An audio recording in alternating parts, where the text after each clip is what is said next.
Les événements climatiques extrêmes se multiplient et sont là de plus en plus intenses aussi. Nous avons eu un printemps très pluvieux avec des inondations assez spectaculaires, des routes coupées, des éboulements, le sous-passage de la gare de Lausanne qui était transformé en un torrent souterrain, après un été caniculaire très très longtemps, où on a dû faire des arbitrages sur l'eau. On n'avait jamais pensé que dans un château d'eau de l'Europe, on allait devoir dire à qui est-ce qu'on donne la priorité. Est-ce que c'est à l'agriculture qui a besoin d'eau? Est-ce que c'est les maraîchers pour pouvoir produire local?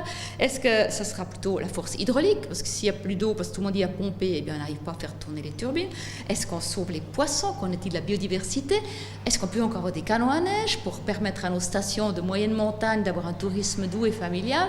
Où est-ce qu'on met la limite? Où est-ce qu'on met l'arbitrage?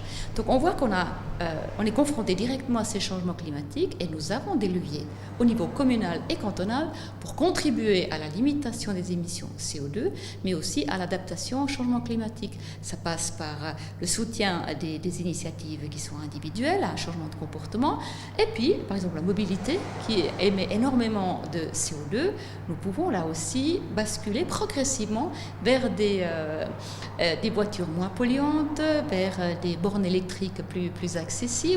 Nous avons la possibilité de rénover énergétiquement nos bâtiments pour avoir moins de gaspillage, plus d'économie d'énergie aussi. Nous avons la possibilité d'agir sur la nature, par la renaturation, par le soin de l'eau, la lutte contre les micropolluants, pour avoir une meilleure qualité de l'eau. Bref, il y a tout un tas de leviers qui sont à notre disposition et je pense que si chacun fait un effort, chez soi déjà, dans son entreprise, dans sa commune, nous pouvons par tous ces efforts-là contribuer localement à un résultat global. Nous ne sommes pas trop petits pour bien faire.